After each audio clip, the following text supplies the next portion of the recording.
Students, welcome back to my YouTube channel Shiksha the ultimate M. यहाँ दोस्तों आज के एनसीईआरटी रिवीजन सीरीज में हाइट एंड डिस्टेंस चैप्टर से वैसे क्वेश्चंस जो एग्जाम के न्यू पैटर्न पे बेस्ड है, जैसे कि आप देखे होंगे मॉडल पेपर को, उसमें आपको फिगर बेस्ड क्वेश्चंस पूछे जाते हैं, जिसमें से एनसीईआरटी बुक में क्वेश्चन नंबर आप 11 को जब देखेंगे तो इस तरह का फिगर भी आपको मिलेगा और यहाँ क्वेश्चंस भी होंगे और ये क्वेश्चंस काफी इजी होते हैं। चलिए सॉल्व करते हैं इसको। देखिए क्वेश्चन क्या कह रहा है, इसको ध्यान से देखिए। कह रहा है a TV tower stands vertically on a bank of canal, यानी एक कैनाल के किनारे में एक, ये देखिए फिगर में दिख रहा है कि ये टावर है, ए बी क्या है, टावर है।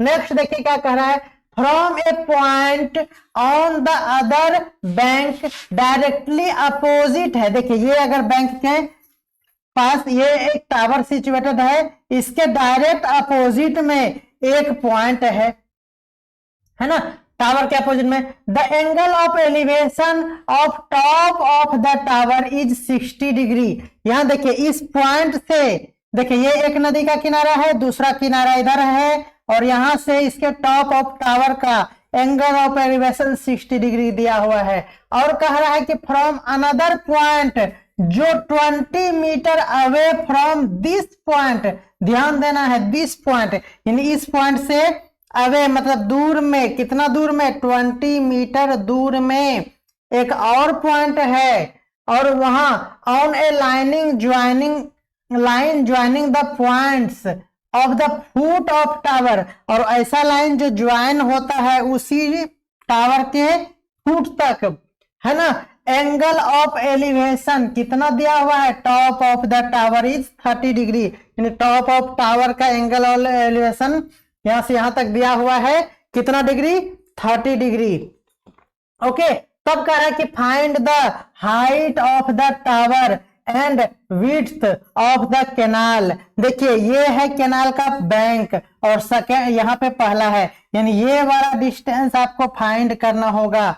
और टावर का हाइट यानी ये वाला डिस्टेंस भी आपको क्या करना पड़ेगा, फाइंड करना पड़ेगा। फिगर में अगर देखा जाए तो ये वाला, यानी आपको बी से सी पूछा है, समझ रहे हैं ना, बी से सी आपसे पूछा गया है और वैल्यू ए से बी यानी ए बी का वैल्यू आपसे पूछा है। बहुत ही इजी क्वेश्चन है।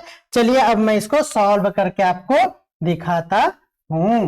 बी सी फाइंड करना है, यानी ये वाला, अब वैल्यू दिया हुआ है यहां से यहां तक का, ध्यान दीजिएगा।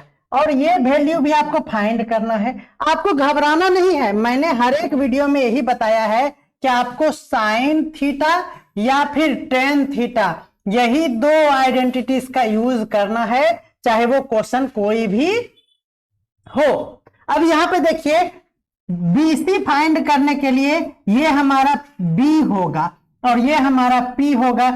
पी और बी का रिलेशन टेन थीटा देता है, इसलिए हम लोग लिखेंगे इन ट्रायंगल कौन सा, ए बी सी। आप देख पा रहे हैं इन ट्रायंगल ए बी सी क्या हो जाएगा, बोलिए, 10 डिग्री का वैल्यू क्या कहेंगे आप, P बाय बी जानते हैं, that means A B by B C हो जाएगा, A B by B C हो जाएगा।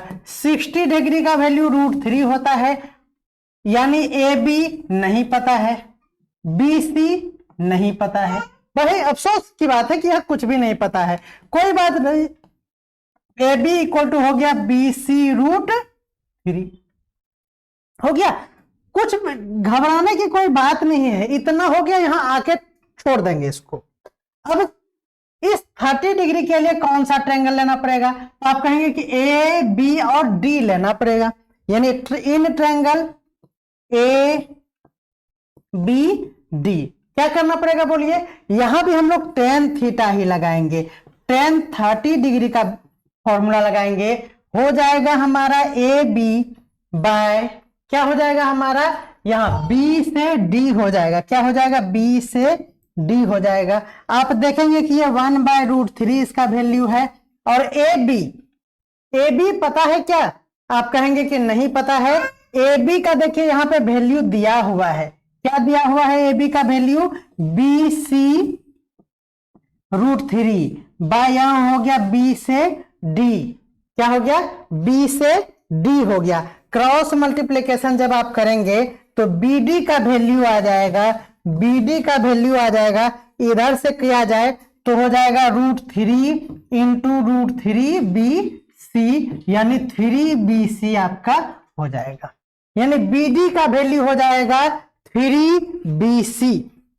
BD का वैल्यू क्या हो जाएगा 3BC। अब यहां तक बातें आ गई।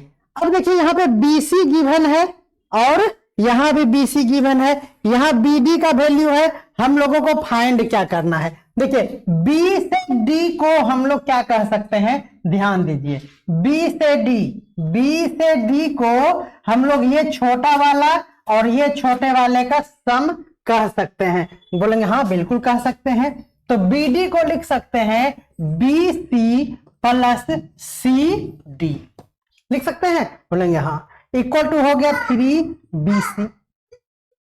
ओके, अब यहां पे देखिए ये BC वाला उधर चला जाएगा तो हो जाएगा 2BC इक्वल टू CD हो जाएगा, और CD का वैल्यू 20 है, तो 2BC इक्वल टू 20, तो BC इक्वल टू 10 सेंटीमीटर या फिर मीटर। देखिए किस में था हमारा वैल्यू, मीटर में था, तो मीटर यानी 10 मीटर हमारा क्या हो गया, आंसर हो गया, क्योंकि BC आपसे पूछा था तो 10 मीटर आपका आंसर हो गया। अब देखिए BC का वैल्यू जब फाइंड हो गया है तो यहाँ पे BC है और AB पूछा है, तो इस इक्वेशन में अगर पुट कर दिया जाए तो हमारा आंसर हो जाएगा। ओके, क्योंकि AB पूछा है तो लिखेंगे here AB equal to BC √3, तो BC है 10, दैट मीन्स आपका हो गया 10 √3 मीटर, और यही आपका सबसे सटीक सॉल्यूशन है। जहां पे आप इस तरह से उलझन में अगर फंस भी जाते हैं तो इजी वे में आप उसी को आगे बढ़ाकर सॉल्व कर सकते हैं। अगर आप इसको और भी किसी मेथड से बनाते हैं तो उस मेथड से भी बनाइए, लेकिन हमारा ये सबसे अच्छा तरीका है कि जो दिया हुआ था उसको हमने आगे लेकर बढ़ा, फिर जो करना था वो हर एक क्वेश्चन में जो किया करते थे वही किए और घबराए नहीं, तो हमारा आंसर आ गया। ओके, समझ पा रहे होंगे। चलिए नेक्स्ट क्वेश्चन देखते हैं। एनसीईआरटी बुक में इमेज बेस्ड क्वेश्चन 14 नंबर में भी गिवन है। चलिए इसको सॉल्व करते हैं। यहां देखिए क्वेश्चन को पढ़ना इंपॉर्टेंट नहीं है, फिगर को समझना भी बहुत ही इंपॉर्टेंट है। जैसे यहां कह रहा है कि 1.2 मीटर टॉल गर्ल, देखिए यहां पे आपको फिगर दिख रहा होगा, ये 1.2 मीटर की छोटी सी गर्ल है। ओके, टॉल गर्ल है यहाँ पे, ठीक है, आपको दिख रहा होगा यहाँ पे, देखिए ये नहीं दिखेगा आपको, चलिए ठीक है। Girl spots A balloon moving with wind in horizontal line, height दिया हुआ है 88.2, यानी ये कह रहा है, क्वेश्चन समझिए, कह रहा है कि 1.2 metre girl spot a balloon moving with wind in a horizontal line at height, यानी इसका हॉरिजेंटल लाइन पे ये जो बैलून विंड में मूव कर रहा है ये वाला है ना, इसका हाइट गिवन है यहां से यहां तक, और ये यहां से यहां तक ये हाइट गिवन है। कितना हाइट दिया हुआ है 88.2, देखिए यहाँ पे 88.2 मीटर गिवन है। फ्रॉम द ग्राउंड, यानी ग्राउंड यानी यहां ये वाला ग्राउंड है, ये वाला यानी ये जो डिस्टेंस है इसका भी वैल्यू है। ओके, ये यहां से यहां, okay, ground. The angle of elevation of the balloon from the eyes of girl at any time instant is 60 degree. कह रहा है कि एक समय जब बैलून यहाँ पे मूव कर रहा था तो उस समय उसका एंगल ऑफ एलिवेशन उसके आंख से बना था, यानी ये वाला फिगर बना था, और ये 60 डिग्री बना हुआ था। Okay, after some time angle of elevation reduced to 30 degree, यानी कुछ समय के बाद ये बैलून यहां से मूव करके यहां चला आया और फिर उसी जगह एंगल ऑफ एलिवेशन बन गया, कितना डिग्री बन गया, तो 30 डिग्री बन गया। यानी ये वाला 30 डिग्री बन गया। तो कह रहा कि find the distance travelled by balloon during interval. इस दौरान बैलून अपने जगह से कितना डिस्टेंस ट्रेवल किया, यानी ये वाला डिस्टेंस क्या है। अगर इसका नेमिंग किया जाए तो देखिए नेमिंग ए बी सी, नहीं ऐसे नहीं करेंगे, देखिए यहां से A B C D and E. तो आपको फाइंड क्या करना है, B C equal to what, बस एक ही बात है। ओके चलिए अब देखिए यहां पे ये डिस्टेंस ना ये पैरेलल है, यानी ये वाला डिस्टेंस हर जगह क्या है, सेम है, और 1.2 मीटर टॉल है, यानी ये पूरा यहां से ग्राउंड तक का डिस्टेंस है 88.2, और ये हाइट को आपको सब्ट्रैक्ट करना होगा ये वाला, है ना, और ये है 1.2, यानी रियल जो आंख से डिस्टेंस होगा वो 88.2 में सब्ट्रैक्ट करना पड़ेगा 1.2, तो आपका रिजल्ट जो आ रहा है वो आ रहा है 87, यानी ये यहां से यहां तक का डिस्टेंस 87 मीटर है, 87 मीटर है। ओके तो चलिए 87 का यूज करते हुए हम लोग इन ट्रायंगल किसमें, देखिए ए बी डी में अप्लाई करेंगे। तो in triangle A B D क्या करेंगे बोलिए, करेंगे tan थीटा का अप्लाई करेंगे। tan कितना डिग्री हो जाएगा, 30 डिग्री, 30 डिग्री क्या हो जाएगा बोलिए, डी सी बाय ए सी हो जाएगा, डी सी बाय ए से C. Okay 1/√3 equal to D C, D C क्या है बोलिए 87 है, और ए सी नहीं पता, तो ए सी का वैल्यू आ गया 87√3, एक वैल्यू आपका आ चुका है। फिर हम लोग लेंगे दूसरे ट्रायंगल में, इन ट्रायंगल ए बी ई, समझ पा रहे हैं, ए बी ई ये वाला ट्रायंगल में कितना tan 60 डिग्री क्या करना पड़ेगा बोलिए, देखिए P बाय बी, तो BE by A B, BE by A B. चलिए देखिए इसका होता है √3, BE पता है क्या, नहीं पता है, हाँ BE पता है बच्चों, देखिए ये 87 है तो ये भी 87 होगा, यानी ये हमारा हो गया 87 बाय ए बी, पता है क्या, ए बी नहीं पता है, तो ए बी रख देंगे।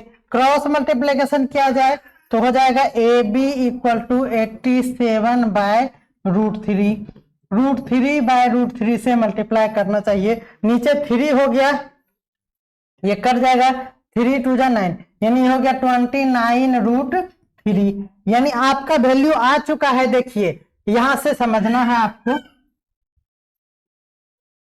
देखिए ए से बी यहां ये वाला डिस्टेंस हमारा आ चुका है, ए से सी कितना 87√3, यहां से यहां तक है 87√3, और ये हमारा हो गया 29√3, ए से बी ये वाला डिस्टेंस हो गया 29√3, इसको सब्ट्रैक्ट कर देंगे तो हमारा आंसर आ जाएगा। तो आप फाइंड क्या करना था, हमने इसको इरेज कर दिया है, आप इसका वैल्यू फाइंड करने के लिए इस वैल्यू को और इस वैल्यू को सब्ट्रैक्ट कर लेंगे तो आपका आंसर आ जाएगा, आप इतना सा कर लेंगे। तो बच्चों फिगर बेस्ड जो एनसीईआरटी में क्वेश्चंस था, यही हमारा 2 क्वेश्चन फिगर बेस्ड था, और मॉडल पेपर में काफी क्वेश्चंस दिए हुए हैं, मिनिमम 10 सेट्स हैं, अगर उसमें हम लोग क्वेश्चन को कलेक्ट करेंगे तो हाइट एंड डिस्टेंस से 10 क्वेश्चंस होगा, तो उसका कंप्लीट रिवीजन आपको अगले सेशन में हाइट एंड डिस्टेंस का मॉडल पेपर बेस्ड होगा, जो एग्जाम ओरिएंटेड होंगे, एग्जाम के पॉइंट ऑफ व्यू से काफी इंपॉर्टेंट होगा। तो मिलते हैं अगले सेशन में हाइट एंड डिस्टेंस का next part, complete part 1 shot video लेकर, जिसमें आपको हर एक फिगर बेस्ड क्वेश्चन को करा दिया जाएगा। तो मिलते हैं अगले वीडियो में जल्दी, तब तक के लिए अपना पढ़ाई मन से करते रहिए, बाय।